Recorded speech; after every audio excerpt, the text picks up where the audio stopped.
공감이 희망이다 라는 제목으로 같이 은혜 나누기 원합니다. 어디서 본 글 하나를 소개하겠습니다. 아침에 일어나는데 평소와는 다르게 아내가 제 손을 꽉 잡더니 저를 안아줍니다. 화장실 다녀와서 밥 먹고 씻고 난 다음에도 저를 꼭 안아줍니다. 궁금해서 왜 그러냐라고 그랬더니 머뭇머뭇거리다가 말을 하더군요. 꿈을 꿨는데 제가 죽는 꿈을 꿨답니다. 주변 정리를 다 하고 애들도 다 안아주고 그랬는데 꿈에서나마 남편과 아빠의 빈자리를 겪어보니까 너무 슬펐고 지금 옆에 있는 게 너무나도 고맙답니다. 그래서 계속 안고 싶었답니다. 저번에는 제가 꿈에서 다른 여자랑 재밌게 이야기하고 있었다면서 눈 뜨자마자 심통을 부리더니 아무튼 이 감정 오래 가길 원하고 뭐 사달라고 할 거 없나 살펴봐야겠습니다.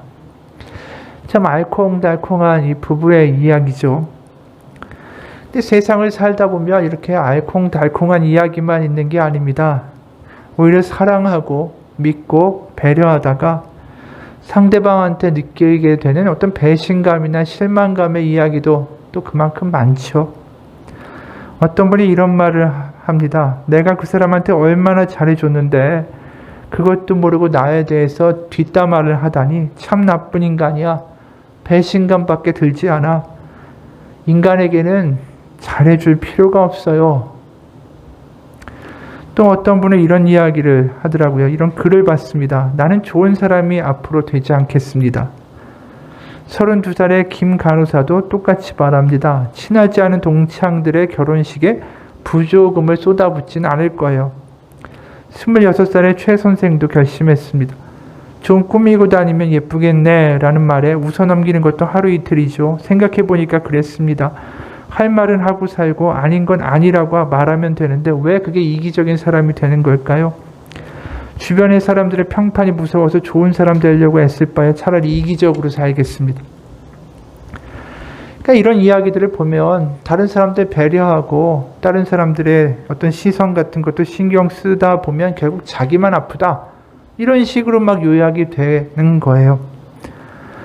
그러니까 흔히들 이런 이야기 하죠. 사랑하면은 실망하고 다른 사람들 신경 쓰다 보면 자기만 아프다. 그래서 심리학자 김영훈 교수라는 이분이 있는데 이분이 책을 냈는데 책 제목이 아예 이렇습니다. 차라리 이기적으로 살 걸 그랬습니다. 그 책에 보면 이런 내용이 나와요. 만약 당신이 직장 생활도 하고 육아와 가사도 책임진다고 하자. 그런데 남편은 육아에 대해서 아무런 도움도 주지 않고 저녁마다 친구들 만나고 가정에 불성실하다고 하자.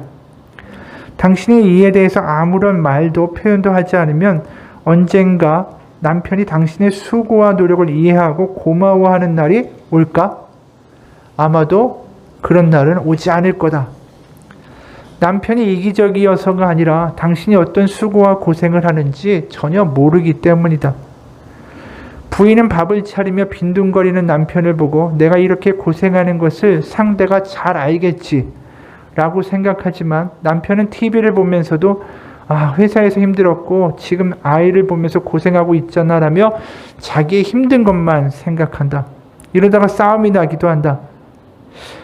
당신이 좋아서 사랑하는 배려하는 마음으로 했다 할지라도 상대방이 그 수고를 당연한 것으로 여긴다면 결국 언젠가는 마음이 편치 않을 것이다. 우리는 이른바 흔히 진심은 결국 통한다라고 믿는다. 내가 누군가에게 혹은 어떤 일에 최선을 다하면 언젠가 인정받으리라 생각한다. 하지만 이 믿음은 우리를 배신한다. 사실 인간은 원래 그렇다. 이는 상대가 나쁜 인간이라서 그런 게 아니다. 인간에게는 타인의 상황을 이해할 수 있는 능력 자체가 없기 때문이다. 그래서 책 제목이 차라리 이기적으로 살 걸 그랬다라는 거죠. 그러면서 이 책의 마무리 이렇게 적어요. 사람들은 타인에 대해서 별로 관심이 없다. 다들 자기에 집중하여 타인까지는 신경 쓰지 않는다. 타인이 열심히 노력하는 것을 부분적으로 알더라도 그냥 과소평가하기 마련이다. 자신이 직접 하지 않고 보기만 한 일의 노력을 제대로 평가할 수 있는 능력이 사람들에게는 없다. 그리고 사람들은 행동의 결과만으로 판단한다. 상황과 배경까지 고려해 상대를 이해하지 못한다. 겉모습, 보여주는 행동 하나, 말 하나로 그냥 판단할 뿐이다. 그러기에 다른 사람들을 신경 쓰지 말고 이기적으로 살라. 아니면 묵묵히 열심히 일만 하지 말고 상대방한테 말로 알려줘야 된다. 세상이 얼마나 실망하고 배려하고 사랑하려고 하다가 아픈 그런 감정들이 많으면 이 이기적으로 사는 게 답이다라는 이 책이 세상에 나오게 됐을까요? 남을 사랑하고 베풀고 끝까지 헌신하고 아껴주고 희생한다라는 것은 정말 쉬운 일이 아니에요. 순간순간 우리가 실망할 때가 있고요. 배신감을 느끼게 되고요. 그러면서 그 아픔이 우리 가운데 쌓이게 되면 어느 순간 우리는 사랑할 수 있는 마음과 용기를 잃어버리게 되죠. 이 사람 사이에도 이러한 감정들이 참 많이 드는데 우리가 하나님과 우리의 관계는 과연 어떨까 한번 생각해 보기 원합니다. 우리가 구약을 보게 되면 하나님의 그 일방적인 짝사랑이 얼마나 강한지 몰라요.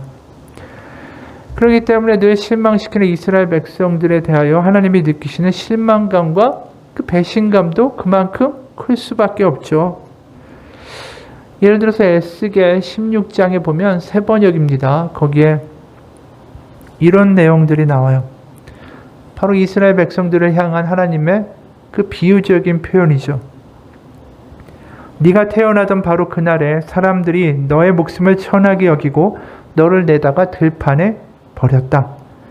그때 내가 너의 곁으로 지나가다가 핏덩이로 바둥거리는 너를 보고 핏덩이로 누워있는 너에게 제발 살아만 달라고 했다. 내가 너를 목욕을 시켜서 네 몸에 묻은 피를 씻어내고 기름을 발라 주었다. 수놓은 옷을 내게 입혀주었고 묽게 가죽신을 내게 신겨주고 모시로 네 몸을 감싸주고 비단으로 겉옷을 만들어 주었다. 내가 온갖 보물로 너를 장식하여 두 팔에는 팔찌를 끼워주고 목에는 목걸이를 걸어주고 이렇게 너는 금과 은으로 장식하고 모시옷과 비단옷과 수놓은 옷을 입었다. 또 너는 고운 밀가루와 꿀과 기름으로 만든 음식을 먹어서 아주 아름답게 되었고 마침내 왕비처럼 되었다. 그런데 너는 너의 아름다움을 믿고 너의 명성을 의지하여 음행을 하였다. 지나가는 남자가 원하기만 하면 아무 누구하고나 음행을 하여 너의 이름을 그의 것이 되게 하였다. 너는 핏덩이로 버둥거리던 때와 벌거벗은 몸으로 지내던 너의 어린 시절을 기억하지 않고 온갖 역겨운 일과 음행을 저질렀다. 이게 하나님의 마음을 표현하는 비유라는 거예요. 마치 그 버려진 그 여인을, 아이를 데려다가 키우고 입히고 그래서 너무나도 아름답게 해주었더니 나아가서 바람피고 음행하고 역겨운 일들만 골라 하더라. 하나님의 마음이 오죽하시면 이러한 비유와 표현을 써서 성경에 기록했을까요? 이 사랑한 만큼 실망하고 아팠던 게 하나님의 마음이셨다라는 거죠. 사실 아까 봤던 우리 그 책의 제목처럼 차라리 이기적으로 살 걸 그랬다라는 것처럼 하나님도 얼마든지 이스라엘을 또 인간을 포기하실 수 있었습니다. 우리가 구약을 보다 보면 그런 생각이 들어요. 근데 결국 하나님은 그러시지 않았죠. 더 놀라운 건 그렇게 뻔뻔하고 가증스러운 그 이스라엘 민족에게 예수님이 태어나신다라는 겁니다. 바로 인간의 몸으로 이 땅 가운데 그분의 아들을 보내셨죠. 그 실망감과 배신감이 들 수 있는 우리의 인간적인 입장에서는 충분히 그런 상황 가운데 그 가운데 바로 그 가증스러운 백성 가운데로 그 아들을 보내셨어요. 왜 그러셨을까? 우리는 그 예수님의 사건을 통해서 그렇게까지 하시는 그 하나님의 마음과 하나님의 이유, 하나님 왜 그렇게 하실까에 대해서 한번 오늘 생각해 보기 원합니다. 오늘 본문을 보게 되면 먼저 30절과 34절에는 그 오병이어의 기적, 그러니까 떡 5개와 물고기 2마리로 5,000명을 먹이시는 그 기적, 바로 그 기적 바로 앞에 배경 상황이 기록되어 있어요. 그리고 읽었던 53절에서 56절에는 그 오병이어 사건이 그 앞에 있고요. 그 다음에는 예수님이 물 위로 걸으시는 사건이 기록되고 그 다음이 바로 53절에서 56절이에요. 바로 게네사레라는 동네에 가셔서 예수님이 행하신 일이 기록되는 거죠. 그러니까 사실 지금 이 이야기를 하는 이유는 뭐냐 하면 우리가 흔히 관심을 두는 게 기적의 본문이잖아요. 오병이어 사건. 얼마나 놀라운 사건이에요. 그리고 예수님이 물 위로 걸으시는 사건. 이 기적에 대한 관심을 우리가 두기 마련인데 오늘 본문은 바로 그 기적들의 앞 뒤에 있는 본문이라는 거예요. 근데 이 기적들의 앞 뒤에 있는 본문 가운데 우리가 아까 이야기한 하나님의 놀라운 복음의 이야기가 숨겨져 있습니다. 먼저 34절이에요. 예수께서 나오사 큰 무리를 보시고 그 목자 없는 양 같음으로 인하여 불쌍히 여기사 이에 여러 가지로 가르치시더라. 전에도 여러 번 이야기했죠. 불쌍히 여기사라는 이 동사는 스플랑크니조마이라는 헬라어입니다. 이 단어에 들어있는 스플랑크 할 때 스플랑크나라는 이 명사가 여기에 동사화된 건데 스플랑크나라는 건 내장이란 뜻이에요. 그래서 스플랑크니조마이라고 하면 그 내장 깊숙한 곳에서부터 느껴지는 어떤 연민과 애타는 마음을 표현한다라는 겁니다. 바로 그 대상은 누구였냐 하면 오도 가도 못하는 가난한 무리들이었어요. 예를 들어서 당시 직업도 있고 농사지을 땅도 있고 그럼 그거 하느냐고 바쁘죠. 굳이 예수님 따라다닐 겨를이 없어요. 예수님을 따라다니던 이 큰 무리들은 그야말로 가난하고 뭐 사 먹을 돈도 없고 소망도 없던 어떻게 보면 떠돌이 같은 인생들이었습니다. 그들을 보고 34절에 보면 예수님이 결국 뭐라고 말씀하시냐면 그들이 목자 없는 양 같다라고 이야기하세요. 그러니까 이 표현 자체는 구약에 이미 민수기, 신명기, 에스겔에 나와 있는 표현이에요. 에스겔에 실제로 34장 15절 16절 보면 내가 친히 내 양의 목자가 되어 그것들을 누워있게 할지라 주 여호와의 말씀이니라. 그 잃어버린 자를 내가 찾으며 쫓기는 자를 내가 돌아오게 하며 상한 자를 내가 싸매 주며 병든 자를 내가 강하게 하려니와 살진 자와 강한 자는 내가 없애고 정의대로 그것을 먹이리라.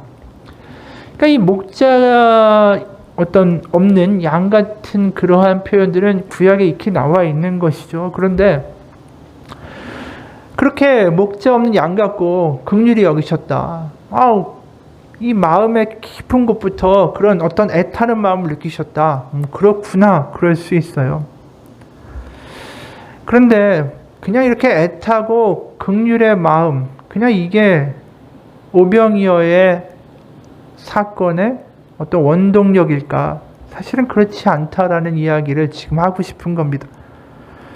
오병이어를 이 사건의 기적을 일으키시면서 거기에 불쌍히 여기사라고 되어 있는데 마가복음 8장을 보게 되면 여기도 또 예수님이 오병이어의 사건과 비슷한 질병이의 사건을 일으키면서 이렇게 말씀하세요. 마가복음 8장 1절과 2절 그 무렵에 또 큰 무리가 있어 먹을 것이 없는지라 예수께서 제자들을 불러 이르시되 내가 무리를 불쌍히 여기노라. 여기도 스프랑크니조마에 똑같이 그들이 나와 함께 있은지 이미 사흘이 지났으나 먹을 것이 없도다. 하루 이틀 사흘 동안 먹을 게 없어서 아무것도 못 먹었다라는 거예요. 그러니까 이 불쌍히 여기시는 마음과 이 먹이시는 것과 관련이 있다라는 거죠. 그러면 도대체 그 불쌍히 여기시는 마음의 원동력, 진짜 그 뒤에는 뭐가 있을까? 우리가 마태복음 4장을 한번 보기 원합니다. 4장 1절, 2절이에요.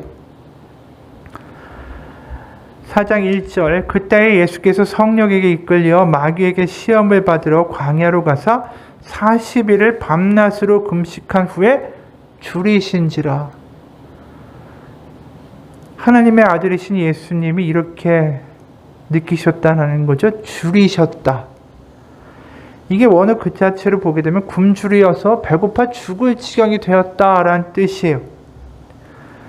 예수님이 이 큰 무리에게 오병이어를 일으키고 그들을 먹이시고 불쌍히 여기시게 되는 그 기저에는 그냥 신으로서 멀리서 너희들 피조물 연약한 자들 내가 불쌍히 여긴다라는 고차원적인 이야기만 있는 게 아니라는 거예요. 다시 말해서 예수님 본인 자체가 줄이시고 배고파 죽을 지경에 처한 것을 몸소 경험하셨다라는 거죠.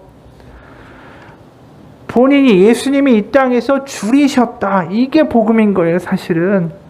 먹이셨다가 아니라 줄이셨다. 예수님이 또 하나님의 아들인데 피곤하셨다라고 표현해요. 요한복음 4장 6절에 보면 거기 또 야곱의 우물이 있더라. 예수께서 길 가시다가 피곤하여 우물 곁에 그대로 앉으시니 때가 6시쯤 되었더라. 예수님이 피곤하셨다라고 말하고 있어요. 마가복음 4장 38절에 보면 그 피곤하심으로 이제 주무셨다라고 이야기 나오죠. 38절. 마가복음 4장 38절입니다. 예수께서는 고물에서 베개를 베고 주무시더니 제자들이 깨우며 이르되 선생님이여 우리가 죽게 된 것을 돌보지 아니하시나이까. 예수님이 우리와 같이 인간의 몸을 입으셨다.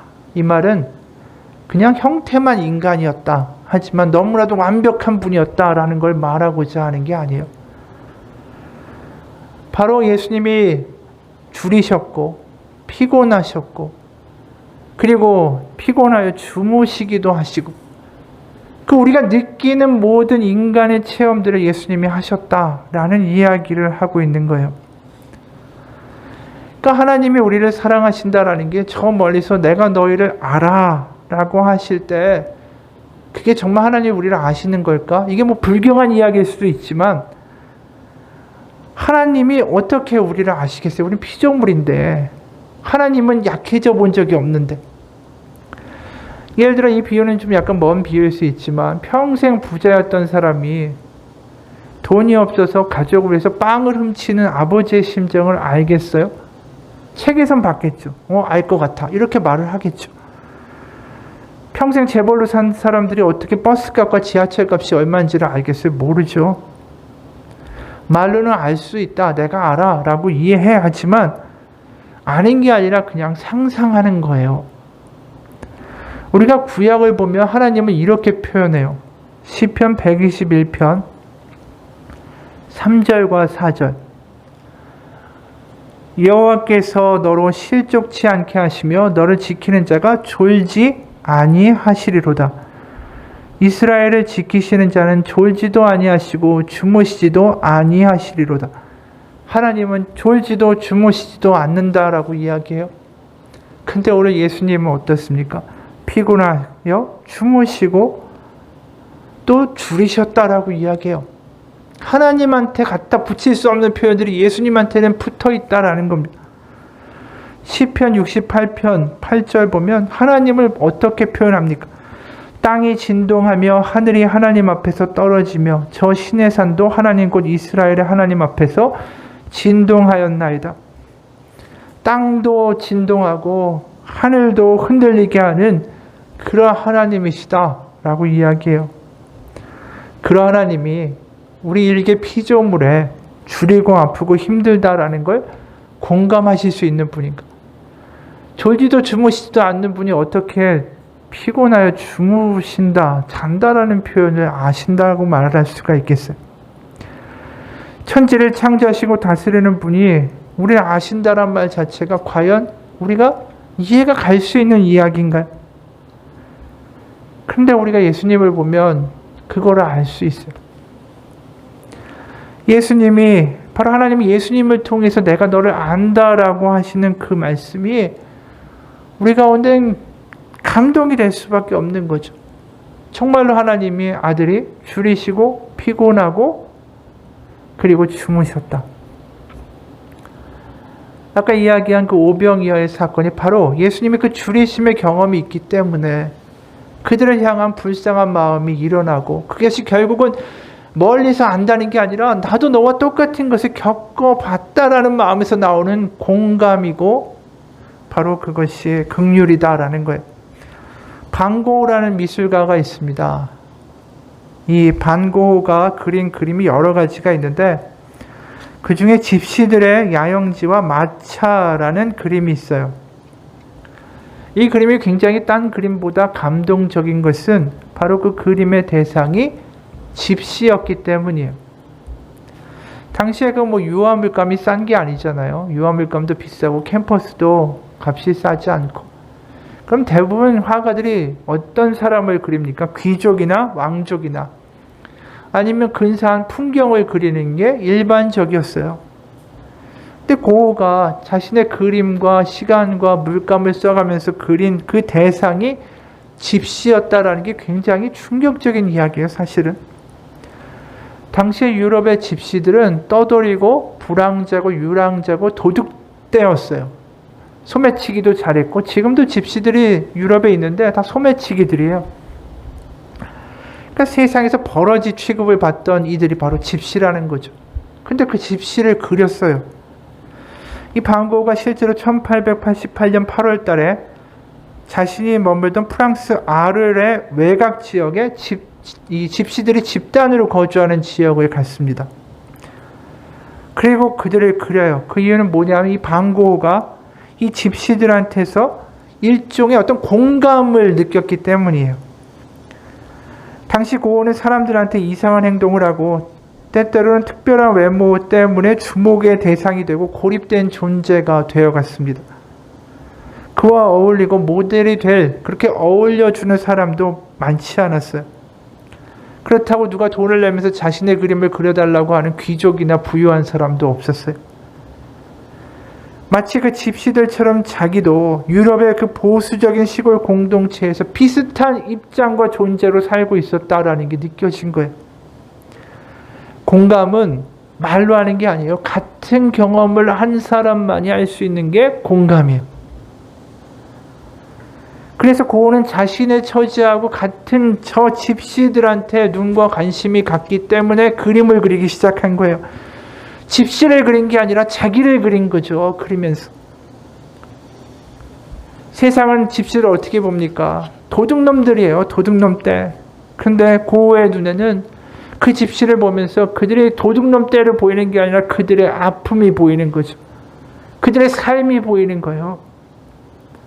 자신에게 그 아픔이 있기 때문에 그들의 아픔에 같이 떨리는 공명이 있는 거예요. 공명이. 그래서 세상 사람들이 보지 못하는 그 아픔을 그 집시들 가운데서 고흐는 발견하고 그리고 있다라는 거죠. 오병이어도 마찬가지예요. 세상 사람들한테는 예수님 따라다니는 큰 무리가 떨거지고 유랑자고 심지어 먹을 게 없으면 도둑질이라도 할 사람처럼 보였을 거예요. 그런데 예수님은 세상은 그렇게 보는 그들을 보면서 자신에게도 그 배고픔에 주림의 아픔이 있었기 때문에 그들이 도둑으로 보이는 게 아니라 유랑자로 보이는 게 아니라 그들에게 가지고 있는 배고픔이 같이 보이시는 거죠. 그게 오병에 드러난 예수님의 파격적인 복음의 메시지. 바로 하나님의 아들 예수 그리스도와 우리와 같은 처지에서 같은 마음으로 같은 경험으로 그것을 겪고 계시다라는 것만큼 더 파격적이고 급진적인 이야기가 없어요. 그리고 예수님이 하나님의 아들이다라는 것. 어떤 분이 이런 글을 썼습니다. 몇 년 전에 교회에 볼 일이 있어서 교회로 나가던 길이었다. 인적이 거의 없는 한적한 길을 따라가던 중에 신호등에 걸려서 잠시 정차하고 있을 때였다. 길 건너편 쪽에서 거동이 불편해 보이는 할머니 한 분이 서두르는 기색으로 길을 건너오고 있는 것이 보였다. 그런데 이 할머니 길을 건너오기 무섭게 다짜고짜 횡단보도에 바로 서 있던 내 앞에 차의 차창에 매달리더니만 뭐라고 말씀을 하셨다. 혹시 아는 사이인가 싶을 정도로 천연스러운 태도였다. 그런데 알고 보니 그게 아니었다. 할머니는 앞차 운전자가 고개를 절레절레 흔들자 바로 뒤에 있던 내 차로 다가와서 요 앞 읍내까지 좀 태워다 줄 수 없느냐라고 부탁을 했다. 할머니는 이른바 히치하이크를 하고 있던 것이다. 마침 가는 방향이었던 터라 나는 그러마라고 순순히 응낙했다. 올해 90세라는 그 할머니는 연시 고맙다며 내 차에 올라탔고 나는 그곳에서 그리 멀지 않은 읍내까지 몇 킬로미터 거리를 할머니와 동행하게 됐다. 할머니는 관절염이 있다고 했다. 그래서 거동이 불편하고 사정이 그렇다 보니까 뜨문뜨문 다니는 노선버스를 기다리기보다는 지나가는 차를 얻어 타는 일이 잦다라고 했다. 그런저런 얘기를 나누다가 뜬금없이 할머니가 젊은이는 어머니가 살아계시지라고 물어왔다.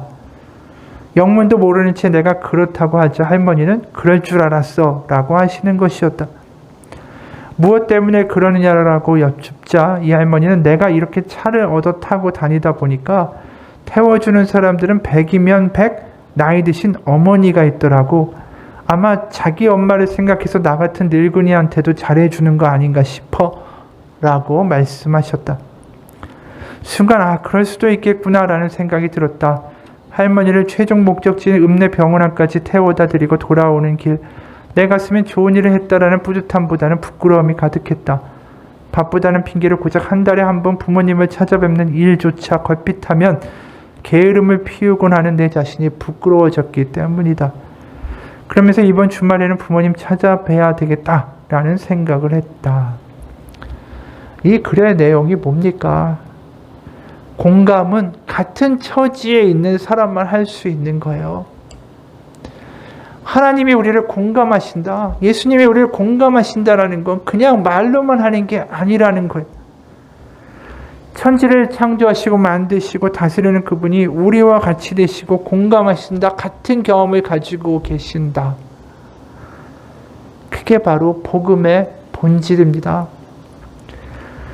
하나님은 인간에게 느낄 수 있는 배신감과 실망감에도 불구하고 오히려 그 가운데로, 그 고통의 한 가운데로 그 아들을 보내셨어요. 그리고 말씀하시죠. 내가 너와 같은 배신과 실망과 배고픔과 피곤함을 다 겪었고, 그러게 너의 아픔과 상처가 나의 아픔과 상처가 되고 너의 슬픔이 나의 슬픔이 될 수 있다. 그 복음, 공감하신다라는 그것이 우리에게 복음이에요. 그리고 오늘 본문을 보다 보면 그 앞에 우리가 읽은 이 본문의 앞부분에만 그런 내용이 나오는 게 아니에요. 공감하시는 예수님의 모습은 31절 보면 이런 말씀도 나와요. 이르시되 너희는 따로 한적한 곳에 가서 잠깐 쉬어라 하시니 이는 오고 가는 사람이 많아 음식 먹을 겨를도 없음이라. 예수님이 12제자를 여러 마을로 파송하셔서 귀신을 내어 쫓고 하나님의 나라의 복음을 전하고 사람들을 고치는 일을 하도록 하셨어요. 근데 그 제자들이 막 돌아왔는데 너무나 많은 사람들이 막 찾아오고 나가고 그러기 때문에 이 12제자들이 음식을 먹을 짬도 없었다라고 기록하는 거예요. 근데 이게 비단 제자들만의 이야기일까요? 그렇지 않아요. 결국 그들이 찾아오고 매달리는 건 예수님 아니겠어요? 너무나 많은 이들이 예수님 찾아오고 예수님 쉬지 않고 가르치시고 고치시고 그렇게 하셨어요. 우리가 성경을 읽다 보면 안식일 쉬는 날에도 병자를 고치셨고요. 여러 곳을 찾아가셨어요. 바로 하나님의 아들 예수 그리스도가 어떤 순간이든 간에 공감하기를 멈추신 적이 없어요. 그들에게 다가오는 아프고 병들고 힘든 이들에 대하여 내가 쉬겠다라고 멈춘 적이 없다라는 것. 우리가 복음서를 읽다 보면 예수님이 쉬셨다 이렇게 나와 있는 대목보다 하나님이 일하시고 예수님이 일하시고 고치시고 싸매시고 마치 제자들의 음식 먹을 겨를도 없었다라는 것처럼 일하시고 계시는 예수님을 만나게 됩니다. 예수님은 지금도 쉬지 않으세요. 우리를 공감하기를 멈추지 않으십니다. 그런 모습을 가장 잘 드러내는 게 53절, 54절이에요. 건너가 게네사렛 땅에 이르러 대고 배에서 내리니 사람들이 곧 예수인 줄을 알고. 만약에 예수님이 내가 오늘 피곤해 못해, 아니면 내가 상황을 봐서 해야지, 아니면 오는 사람들의 신앙이나 오는 사람들의 사회적 지위 같은 걸 보면서 응대하시는 분이셨다 라면 사람들이 예수님이다라고 뛰어가지 않았을 거예요. 왜냐하면 그런 분이라면 가봤자 소용이 없으니까. 이렇게 많은 무리들이 예수님이다라는 말에 달려갈 수 있었던 건 예수님이 쉬지 않고 그들의 상처와 고통에 공감하셨기 때문이에요. 그러기 때문에 달려가는 거예요. 55절 그 온 지방으로 달려 돌아다니며 예수께서 어디 계시다는 말을 듣는 대로 병든 자를 침상째로 메고 나오니. 예수가 어디 계신다는 말만 들으면 사람들이 다 몰려갔어요. 그분이 그 고통에 공감하시기 때문에. 그래서 56절의 세 번역입니다. 예수께서 마을이든 도시이든 농촌이든 어디에 들어가시든지 사람들이 병자들을 장터거리에 데려다 놓고 예수께 그 옷술이라도 손을 대게 해달라고 간청하였다. 그리고 손을 댄 사람은 모두 병이 나았다. 예수님의 치유의 방식도 뭐라고 이야기합니까? 손을 대고 옷술이라도 손을 대게 해달라고 하고 예수님이 그들에게 손을 대시고 말로만 치유하신 게 아니라 그들의 아픔 가운데 손을 대시는 행위, 바로 하나가 되시는 거예요. 누가 그 당시 유대인 남자가 율법적으로 아픈 사람들에게 손을 대고 나에게 손을 대라고 이야기하겠어요? 부정한 것이 옮을 수 있는 위험한 행위인데 그들에게 손을 대는 순간, 그 순간이 바로 공감의 순간이에요. 내가 너를 알고 너의 아픔과 너의 삶을 알고. 예수님도 지금도 우리의 모든 것들을 공감하시고 우리를 고치시기 원하세요. 우리의 상처, 우리의 아픔에 같이 참여하심으로 우리에게 그 복음의 능력이 경험되기를 원하십니다. 우리가 그런 주님을 만날 때 변화되는 거예요. 우리가 변화되는 건 말이나 교훈이나 지시나 도덕이 아니에요. 바로 우리의 고통과 슬픔 가운데 우리와 함께 하신다. 그것을 겪어보셨다. 그분이 아신다라는 나와 함께하는 하나님의 사랑이 우리 가운데 경험될 때 우리는 다시 소망이 생기고 사랑할 수 있는 힘이 생기고 다시 한번 꿈꿀 수 있게 되는 거예요. 왜냐하면 내가 혼자가 아니라는 거 알게 되니까. 실제로 이렇게 공감한다라는 게 얼마나 큰 능력을 가지고 있는지는 이 복음적인 어떤 성경적인 내용뿐이 아니라 일반적인 아동 교육에서도 드러나요. 어느 분의 글이에요. 윤서라는 아이는 유독 사랑받은 티가 매우 많이 나는 아이였다. 선생님들은 부모님한테 어떻게 윤서를 키우냐고 물어봤다. 윤서 어머니, 윤서랑 어떻게 놀아주세요? 윤서가 말을 너무 이쁘게 해요. 하루 종일 윤서랑 엄마가 붙어있나 보다. 윤서한테 사랑을 정말 많이 주셨나 봐요. 아니에요. 제가 맞벌이라 시간이 별로 없어서요. 바로 여기서 아이가 변화되는데 가장 중요한 건 바로 엄마의 말이다. 엄마의 말이 중요하다. 근데 그 말에 세 가지 요소가 있다. 첫 번째, 힘들었겠다. 그 말을 할 때 아이는 고통이 있음을, 자기한테 아픈 게 있다라는 거 엄마가 알아주기만 해도 전혀 다른 모습과 다른 의미가 된다. 힘들었겠다라는 이 말 한마디에 아이는 치유되기 시작한다. 두 번째로, 좋은 뜻이 있었구나. 엄마가 이렇게 긍정적인 의도를 가지고 있었구나라고 말을 할 때 아이는 그 의도대로, 그 긍정적인 의도대로 성장하기 시작한다. 세 번째로, 어떻게 하면 좋을까? 아이의 생각을 물어보자. 어떻게 하면 좋을까라고 물어보는 순간부터 그 아이는 생각하기 시작한다. 이 짧은 내용이지만 굉장히 놀라운 이야기가 들어있어요. 힘들었겠다. 좋은 뜻이 있었구나. 이게 아이한테는 엄마가 나를 공감해 주는구나. 나를 알아주는구나. 아이하고 보내는 시간이 많지 않았는데 그 말 한마디, 그 말 때문에 아이가 사랑을 받은 티가 많이 나는 아이가 됐다라는 거예요. 바로 이 공감이 가지고 있는 게 그런 힘이에요. 나를 알아주는구나. 나와 함께 있구나. 아동 교육에서도 이런 변화가 일어난다면 하나님이 나의 아픔을 공감하신다라는 게 얼마나 대단한 일인지 몰라요. 그게 절절히 정말로 느껴지면 나의 배고픔과 나의 병과 나의 외로움과 나의 실망 가운데 그것을 겪으신 주님이 나와 같이 너의 고통이, 너의 주림이, 너의 피곤함이, 너의 실망감이, 너의 때로는 느끼는 배신의 감이 다 내가 경험한 것이고 내가 너를 안다라고 이야기할 때 그때 우리는 그 가운데 내가 혼자가 아니다라는 걸 알게 돼요. 그게 하나님의 사랑 안에 거하는 겁니다. 사랑받는다라는 경험 가운데서 살게 되는 거예요. 공감하신 하나님이 우리의 소망이 되고 우리의 희망이 될 수 있습니다. 아까 말한 그런 책 제목 차라리 이기적으로 살라. 배신하고 실망당할 바에야 그거 미리 피하라. 그렇게 이기적으로 살아봤자 뭐만 남겠어요. 나중에 외로운 거 고독밖에 남지 않죠. 마지막으로 이철호 작가가 쓴 공부방이라는 책에 나오는 엄마 친구라는 글을 하나 소개하고 마치겠습니다. 저녁 무렵에 음식점 출입문이 열리더니 한 여자아이가 동생들을 데리고 들어왔다. 초라한 차림의 아이들은 잠시 머뭇거리다가 주방에서 가장 가까운 테이블에 자리를 잡았다. 아저씨 짜장면 2개만 주세요. 언니는 왜 안 먹어? 점심 먹은 게 체했나 봐. 아무것도 못 먹겠어. 7살쯤으로 보이는 남자아이가 나무젓가락을 입에 물고 말했다. 이내 누나 그래도 먹어. 얼마나 맛있는데.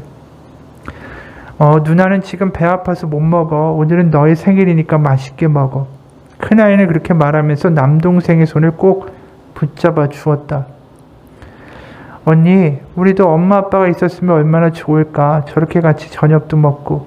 아이의 여동생은 건너편 테이블에서 엄마 아빠랑 저녁을 먹고 있는 자기 또래 아이들을 부러운 눈으로 바라보고 있었다. 바로 그때 가게 여주인인 영선이 주방에서 급히 나왔다. 그녀는 고개를 갸우뚱거리며 한참 동안 아이들 얼굴을 유심히 바라보았다. 왜? 아는 애들이야? 글쎄요. 그 집 애들이 맞는 것 같은데. 잠시 생각에 잠겨있던 영선은 아이들에게 다가갔다. 너 혹시 이내 아니니? 이내 맞지? 네 맞는데요. 영선의 갑작스러운 물음에 아이는 어리둥절해졌다. 나 엄마 친구야. 나 모르겠니? 영선이 아줌마. 개나리같이 노란 얼굴을 서로 바라볼 뿐 아이들은 말이 없었다. 한 동네에 살았었는데 네가 어릴 때라서 기억이 잘 안 나는 모양이구나. 그나저나 엄마 아빠 없이 어떻게들 사니? 그녀는 아이들의 얼굴을 하나하나 어루만져 주었다. 그제야 기억이 난 듯 굳어있던 아이들 얼굴에 환한 미소가 번졌다. 조금만 기다리고 있어. 아줌마가 맛있는 거 해다 줄게. 영선은 서둘러 주방으로 들어갔다. 그리고 잠시 후 짜장면 3그릇과 탕수육 1접시를 내왔다. 아이들이 음식을 먹는 동안 그녀는 내내 흐뭇한 얼굴로 아이들을 바라보고 있었다. 안녕히 계세요. 그래 잘 가라. 차 조심하고. 짜장면 먹고 싶으면 언제든지 와. 알았지? 네. 영선은 문 앞에 서서 아이들이 저만큼 걸어갈 때까지 손을 흔들어 주었다. 어두운 길을 총총히 걸어가는 아이들의 등 뒤로 흰 눈이 소복소복 내리고 있었다. 아이들이 가고 난 뒤에 영선의 남편이 영선에게 물었다. 누구네 집 애들이지? 나는 아무리 생각해도 기억이 안 나는데. 사실은 저도 모르는 애들이에요. 엄마 아빠가 없는 아이들이라고 해서 무턱대고 음식을 그냥 주면 아이들이 상처받을지도 모르잖아요. 엄마 친구라고 하면 아이들이 또 올 수도 있고 해서. 그랬군. 그런데 아이들 이름을 어떻게 알았어? 아이들이 말하는 걸 들었어요. 주방 바로 앞이라 안에까지 다 들리더라고요. 이름까지 알고 있어서 나는 진짜로 아는 줄 알았지. 오늘이 남동생 생일이었나 봐요. 자기는 먹고 싶어도 참으면서 동생들만 시켜주는 모습이 어찌나 안 돼 보이든지. 영선의 눈에 맺혀있는 눈물은 금방이라도 흘러내릴 것만 같았다. 상처를 주지 않고 사랑하기가 얼마나 어려운 일인가. 소리 없이 아픔을 감싸준다라는 거 얼마나 아름다운 일인가. 여러분, 이 아이들의 아픔을 공감해주는 이 여주인의 마음이 얼마나 따뜻합니까? 이 여주인의 과거의 기억에 아마 이런 상처들이 있었을 거예요. 아픔이 있었을 거예요. 그렇기 때문에 그 아픔을 가지고 그 아이들을 바라볼 수 있는 거고, 그 아이들을 공감해주는 그 마음이 그 아이들의 삶을 복되게 하고 있다라는 거예요. 그리고 그 아이들이 그 당시에 바로 그 시간에 사랑을 경험했겠죠. 우리 하나님이 그 아들을 우리의 고통과 상처와 배고픔과 한탄 가운데 내어주셨습니다. 그리고 그분이 우리의 처지를 아시고 우리를 공감하세요. 우리가 어렵고 힘들고 지칠 때 그분이 나를 아신다라는 그것 자체가 우리 가운데 믿음으로, 감동으로 체험되고 경험될 때 우리의 마음에 하나님이 주시는 사랑과 소망과 위로가 충만하게 될 것입니다. 그분이 나를 아시고 나를 공감하신다. 그것은 우리에게 다시 살아갈 수 있는 힘을 주시는 거예요. 그분이 우리와 함께 하시는 그 절절한 사랑으로, 그 위로로 가족과 주변에 있는 이들을 위로하시고 스스로도 그 사랑 안에 거주어 하시는 한 주가 되시기를 주님의 이름으로 축원합니다. 우리가 같이 잠시 기도하기 전에 뮤직비디오 하나를 보기 원합니다. 우리가 익숙치 못하고 어려운 찬양이라 같이 부르지 못하고, 이 공감하시네라는 그 그룹의 찬양인데요. We Love라는 그룹의 찬양이에요. 보면서 같이 찬양을 따라 부르셔도 좋고 기도하셔도 좋고 그렇게 같이 보겠습니다.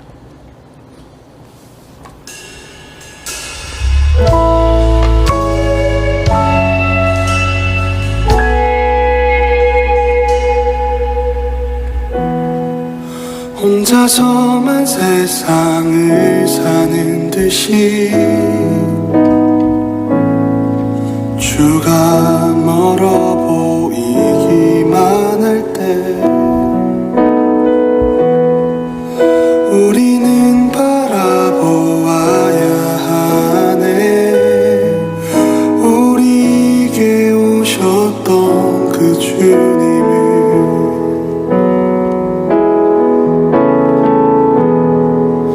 혼자서만 세상을 사는 듯이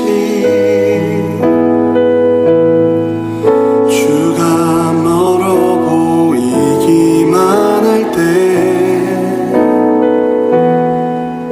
우리는 바라보아야 하네.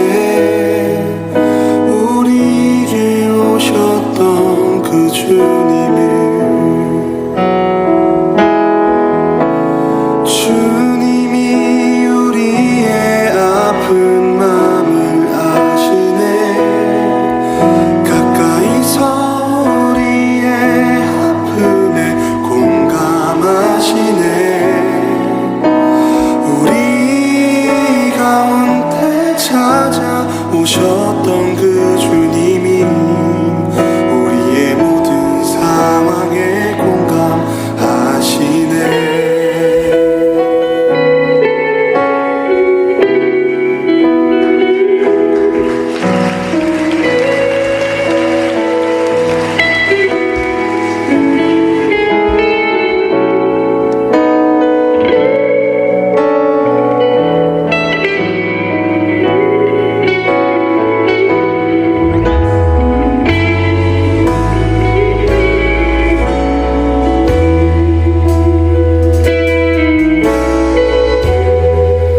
혼자서만 세상을 사는 듯이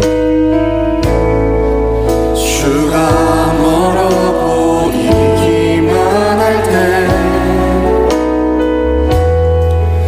우리는 바라보아야 하네. 우리에게 오셨던 그 주님을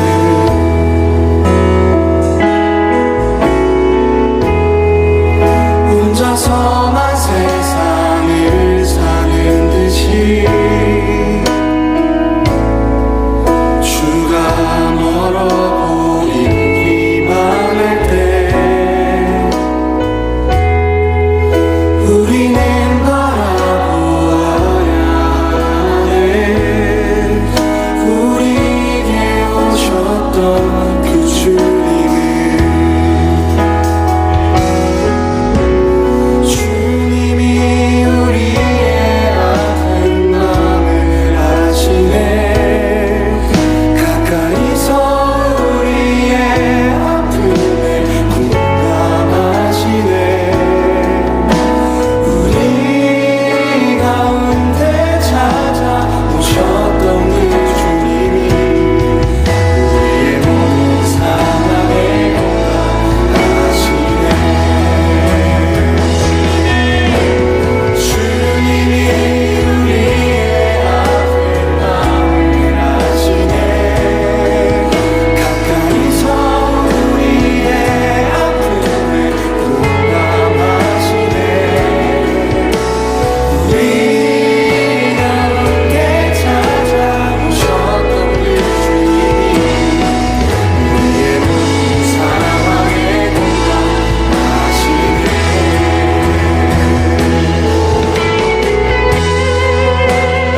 험한 세상을 사는 듯이 주가 멀어 보이기만 할 때 우리는 바라보아야 하네. 우리에게 오셨던 그 주님을. 기도하겠습니다. 아버지, 우리 가운데 오신 예수님, 우리를 아신다고 하시고 우리를 공감하시는 주님, 우리의 깊은 곳에 감추어 놓았고 외면했고 때로는 잊고자 했던 모든 그 아픔들과 상처들과 우리의 연약함들을 아버지 앞에 이 시간 고백합니다. 우리 가운데 오셔서 주님 그 상처 가운데 우리를 어루만지시고 고치시고 회복시키시고 다시 하나님의 자녀로 이 땅을 담대하게 살아갈 수 있는 우리의 삶이 되도록 하나님 일으켜 세워 주옵소서. 살아계신 우리 주 예수 그리스도의 이름 받들어 기도합니다. 아멘. 우리 같이 이 시간 일어나서